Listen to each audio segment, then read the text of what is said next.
Welcome to The Poetry Joint, a podcast about poets, poems, and poetics. My name, Stephen Donahue. I have a scant knowledge of poetry, and that is the starting point for this podcast, to see what I can learn. There's a light on in the attic. I can see it from the outside, and I know you're on the inside. Looking out.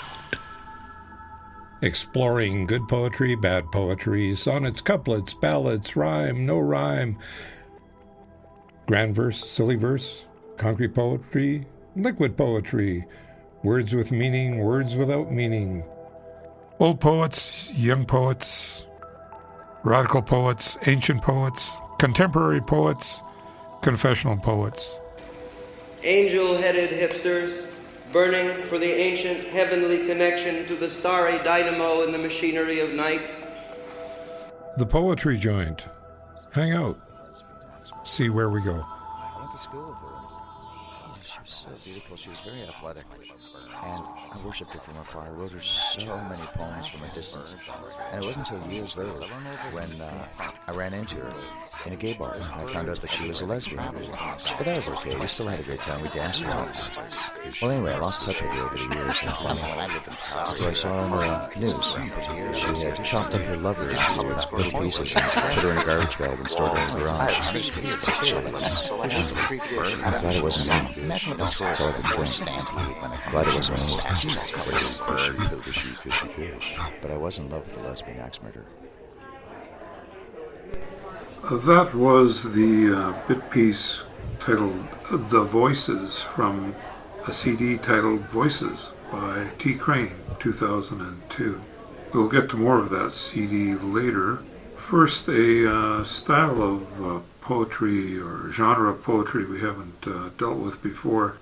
The Dada Art Movement was started as a reaction to the horrors and folly of World War I. The art, poetry, and performance of Dada artists is often considered as satirical and nonsensical. Absurd art to match what they viewed as an absurd war. The following conversation is with Heather Green, a poet herself and a translator of various literary works, and in particular of poet Tristan Tzara, who was a co-founder of the Dada movement. And Heather explains it better in the following conversation. Okay. Hi, I'm back. Why poetry? I guess for me, probably the translating of poetry and writing of it come from the same impulse. When I was a teenager, I really loved reading poetry, and I especially fell in love with this one anthology, this Random House anthology of 20th century French poetry that Paul Auster edited. I just bought it at a mall. And for some reason, that's where I first discovered Tristan Tzara's poetry. It just kind of opened up my eyes to a lot of different styles of poetry, especially prose poems, surrealist poems that weren't necessarily in the Norton anthologies that I was reading in school. That kind of was the jumping off point for me to discover a lot of other modern and contemporary poetry and to eventually get more serious about writing it. Fair enough. And at the time, that I was describing during those teenage years, I would say I was fully bilingual because I'd just been studying French since I was about 12 in school, and then I'd gone and done a couple study abroads and been very immersed. Now my spoken French is a little bit rusty, but I'm hoping to spend some time there in the next year and keep pushing it forward a little bit. A lot of my French vocabulary is probably frozen in the 1940s because of how much my focus over the past 15 years has just been on poetry translation. Okay. One thing I don't know much about, what constitutes Dada as art form? Well, I think so from more of a historical perspective, I think most people would give the birthplace as the Cabaret Voltaire during and near the end of World War I. Hugo Ball and Emmy Hennings and some other artists were gathered together making these kind of wild theater performances that included poetry and elaborate costume. Tristan Tzara moved there from Romania at that time. and sort of stumbled upon this scene. But he'd already been writing poetry and publishing a poetry magazine as a teenager. He'd been used to being a part of like arts communities. He got there and really connected with Hugo Ball and everyone in the scene. And so he's credited as a co-founder of the movement, I think, because he was so active. Then in 1919, somewhat because of his correspondence with Andre Breton, he moved to Paris. And that was really when the Paris Dada movement kind of exploded. From that time to about 1923, I think it was really thriving in Paris. And they were doing all sorts of events and disrupting bourgeois art activities and having happenings, So I would say the way I would describe it is counterculture movement that was sort of serious in its aims in some way, but paradoxically also very invested in nonsense, games, chant, while being nonsensical, partly as a response to the deeper nonsense of mechanized war, the inequities of the society at the time. I think it really is like a protest movement in a way, but in a way that is just full of both joy and aggression and silliness. I think throughout his career, even when Tzara became more mature, I think he really held on to that spirit of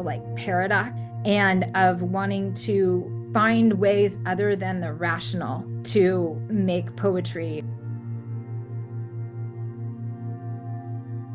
This poem is called Speaking Alone, and it's the title poem for a new translation from Tristan Tzara, Speaking Alone. Senseless, hears the man with the crystal contractions, with a rumor of sand, with a doll's past tense, at the hollow step in a bed of distress, nevertheless present at the passage of spring.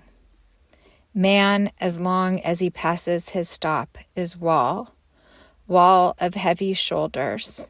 And now the light is black, the sun salty. Water no longer quenches the children's eyes, their words wooden. Voices no longer recognizable in the little space left ajar in their gullets of sky. And like justice at the bottom of the well, verisimilitude reflects the tarnished gold of summer's escapes, the frankness of their hungers. Howling dogs, outrageous vacations, dogs with your tongues out, tugging at the rope until you lose that rainy look in your hempen eyes. Lost in a fur pelt, dogs who cheat the night in the well of justice, true forged water, and lose the sparkling stones, the iron of the walls, like never seen before. Horrors, distresses, faces passed over, passed away, from earth, from potash, from vitreous smoke. Sludge on the horizon, nothing but sludge where we dock. And islands of grassy vertigo. The cobblestones are deserted, the love's uneasy. Why love only avarice? And everywhere the void, the laughable transparency of the ravine. Man among men and the ditch up front, the wind underneath, and from each side silence.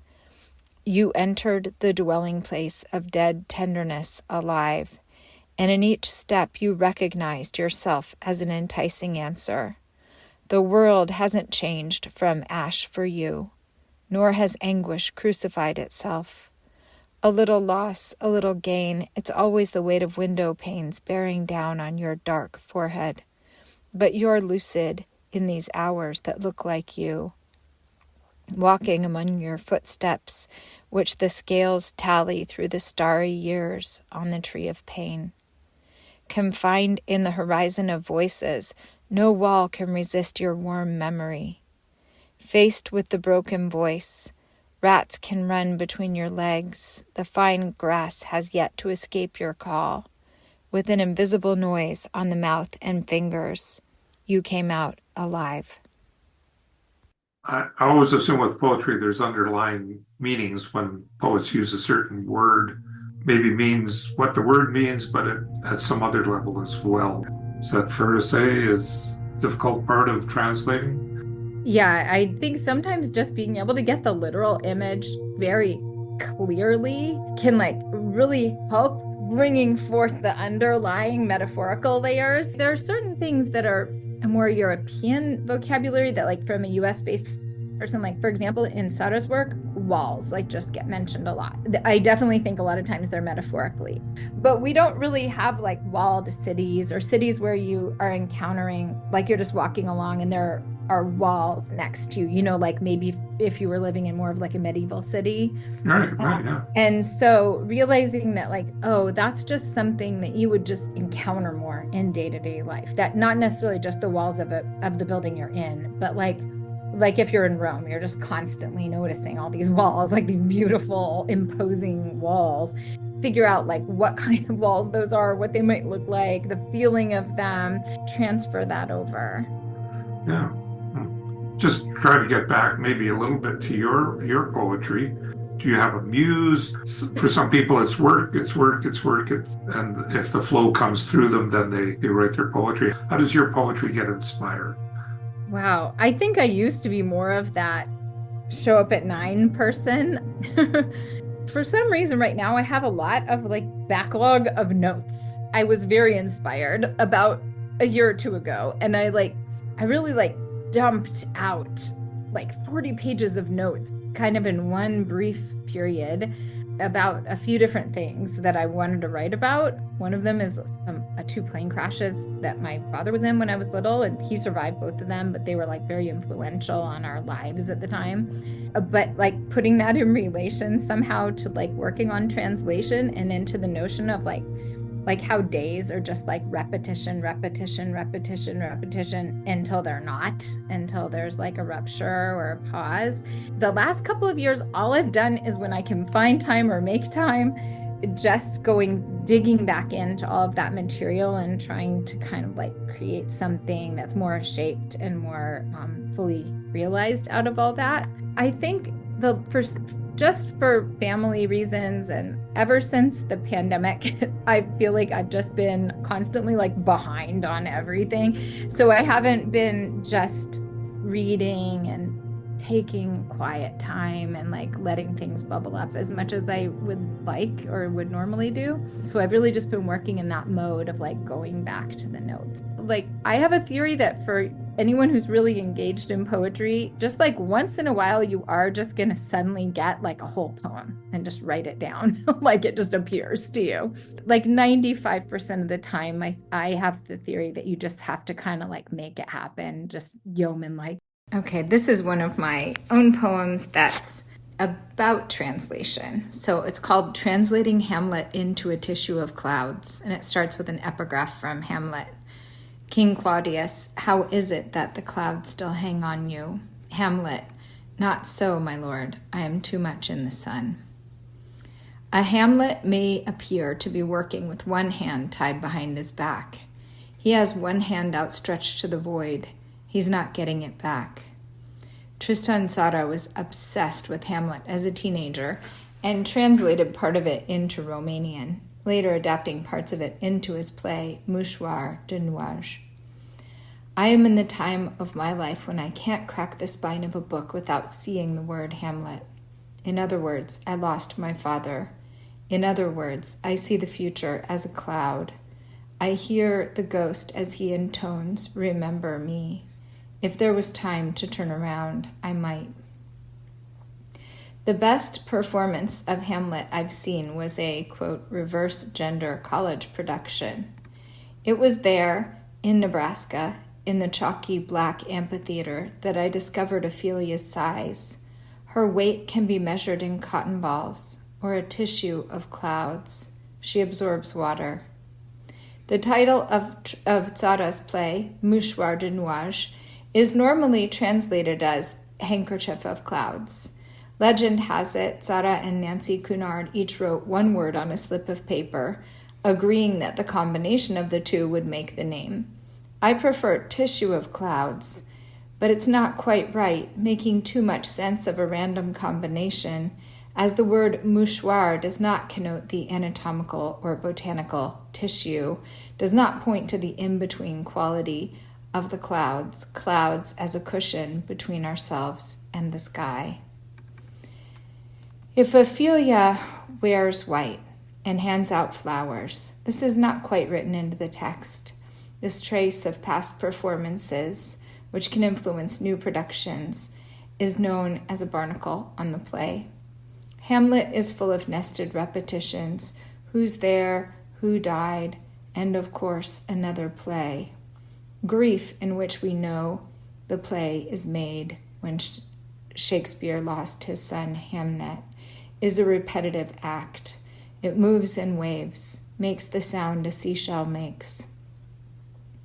A preposition, I learned in 4th grade, is anything a plane can be in relation to a cloud. Above, alongside, to, and through the cloud.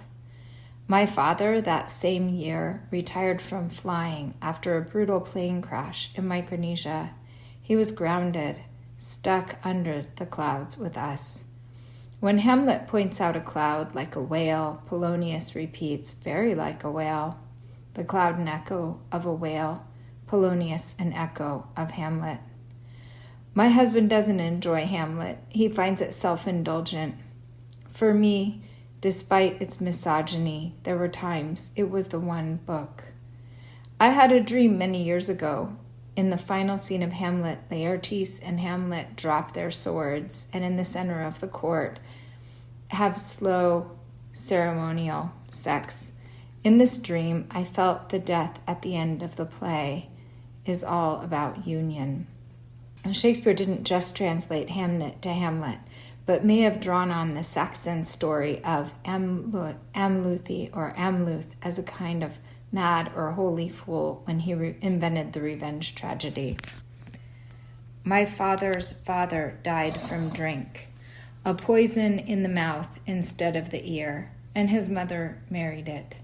My father performed this repetitive play, drinking every day. I'm his echo, but I stay away. Remember me in the margins.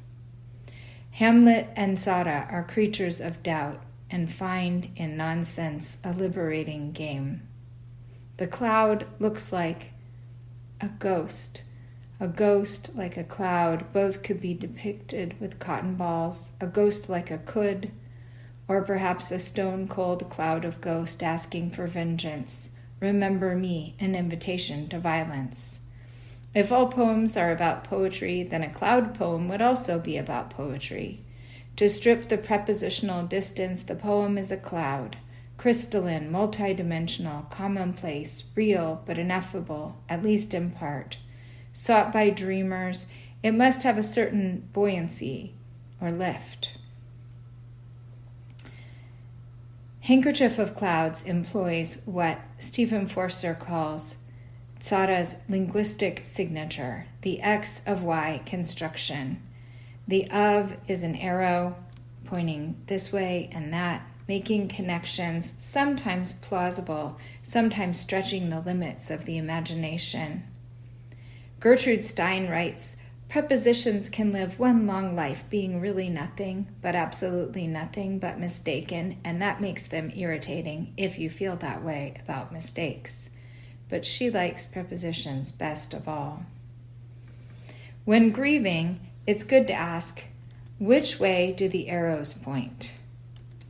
And find a way to orient oneself, to keep that energy traveling between oneself and others. Hamlet's dad is named Hamlet. A copy, a false cognate. A father, like a hero or a cloud.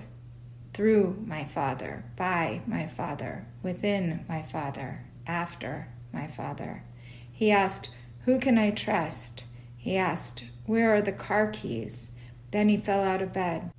The morphine very like a cloud. Because of my father. Like my father. We scattered his ashes into the water from the bow of the catamaran, and then I dropped the urn.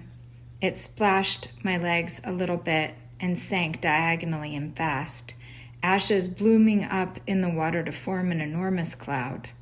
We tossed our flowers onto the surface of the sea, and the captain circled around and headed back to shore. Heather Green has a Master of Fine Arts, Creative Writing Poetry from Boston University and is an assistant professor in the School of Art at George Mason University in Fairfax, Virginia, in the United States. A little more of our conversation, although I'll probably have to save some of it for another episode. I've noticed in the notes for your book of poetry, you made a lot of reference to other phrases you'd borrowed from somewhere. So you're sort of doing translation as well when you're doing your poetry. Is that fair to say? Yeah, I think so. Thanks for noticing that. There are a lot of notes. I think just like translating is one way of having this conversation or like interacting with the text, but then writing in response to it of my own poems is another. So much of my writing is really intertextual. And I think that's just partly because so much of my like experience of the world is just through reading. You mentioned a couple of, I think being in Italy or to get some experience of the actual physical place. Oh, yeah. Yes, I was there this summer. Yeah, sometimes when I'm translating, if I can find a way, I do really like to go to the place that the place is described or places where events happened. It helps a lot with understanding kind of the texture of what's going on, but even sometimes just literally what's being described, if that makes sense. Like recently I was translating this novella that took place in Madrid. It was written by a French author, Sarah Manin. The whole book is set in Madrid. I was like on a teaching job in Barcelona, and I went to the Madrid for 2 days and like went to all the neighborhoods and streets and places that were described in the book. It honestly helped me so much. There were so many passages that were like describing the traffic on a certain boulevard or where these like posters were near a museum and or the experience of a chapel. So I feel like just getting to actually physically experience it helps so much with being able to like rewrite it in English. Well, we started off this episode with a poem by T. Crane off a 2002 CD. I can't offer much more information about T. Crane, except an internet search of T. Crane does bring up some recorded works at the Banff Center by one Terence T. Crane. The CD here from the CJSW Library doesn't have any liner notes, but here's another poem off that CD titled A Fascination with Words. At this point, I would normally write about birds, except that I'm inside this building. And I have this fascination with words. A building, for example, a static structure named for a process. Building. Dual purposes belying the meaning. Building my future on words. Each one leaving a vapor trail from my lungs, nearly invisible and relatively inconsequential. Building a better tomorrow. I've always loved that cliche. There's absolutely no responsibility at all in that statement. Building a better tomorrow. I mean, what the hell is a better tomorrow anyway? Does it include war? I hope it includes birds. I love birds.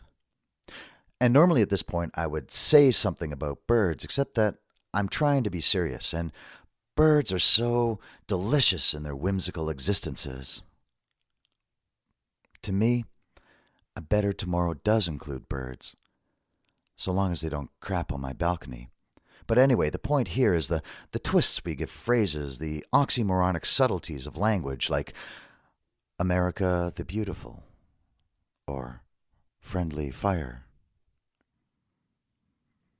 We make heroes out of corpses and complain about art as pornography. I would much rather watch Bubbles Galore on Showcase than a smart bomb snuffing out lives on prime time, vaporizing buildings, static structures named for a process. But you gotta be dead to be a hero, or an artist with an income. Either one, either way, the reward's no reward if you had to pay, and they, whoever they are, expect you to pay whatever fee they seek to extort in the name of responsibility, society, artistic gratuity. Fortunately, to me, my responsibility is to spirit only. So, my paycheck will be ready after flesh falls from bone, teeth and nails have stopped growing, and my grinning corpse thanks them voraciously for their generosity. Thank you. Thank you very much. When's the next deadline? I mean, it's all about art, isn't it? Creating constant and unwavering, creating processes and stripping them down. We all do that every day anyway, no matter what strata of society we cling to, no matter what voices haunt us or humor us. No, wait, I'm trying to be serious. One of the books I was gifted last year was the Central Avenue 2024 Poetry Prize, edited by Bo Adler, an imprint of Central Avenue Marketing Limited. Here's the winning poem from that release. If I Were a Better Poet, I Would Remember, by Abby Bland. If I were a better poet, I would remember the day my partner taught me how to boil eggs. I would be able to describe the way the curtains moved in the breeze of the open window, how the clouds were fading across the horizon after a morning rain. I would remember the day of the week. At least I would pretend to know these things. The easy metaphor here is the breaking of the shell, my shell. The simple shame, my shame, and not having known how to do this before. However, the truth I can tell you, it is a Tuesday when I am writing this. The sun is shining, there are no clouds, and I decided to boil an egg with my lunch. Beyond that, I can tell you the cracking of a boiled egg, the shell crumbling against my fingertips, requires a sort of fierce gentleness and patience I do not have and might not have if it weren't for the hands that taught me. This next poem by Abbas Hussain, who volunteers at CGSW as a U of C student and also writes for the Gauntlet. He didn't provide a introduction for this, so next time you see Abbas, you'll have to ask him, what's the poem about? This piece is called The Poem with No End. Ubiquitous writing, metaphor poison, mental blocking, Suicide Sunday. These black pages have this possessed ability to hypnotize me, to write. Thyroid money printing, neurons, high on cocaine, adrenaline malfunctioning, heart lost its way, nagging keyboard, luring me to type, all day, every day. When will it stop? Just write, and write, till end times, barreling full speed, Mach 1, Mach 2, on and on, 40,000 feet, then 80, then 120, and now we're in space. My pen is circling the moon, playing ping pong with Saturn's moons, jumping through black holes, magically moving, switching to light years now, through the sun, just for kicks. We keep on going and going. At this rate, what will stop my words? Nothing, unless my life ends. Who says that will happen? The poem that never stops, the poem that goes on and on, the poem with no end. Unfortunately, we come to an end. Thanks for listening. We'll be back in a month's time.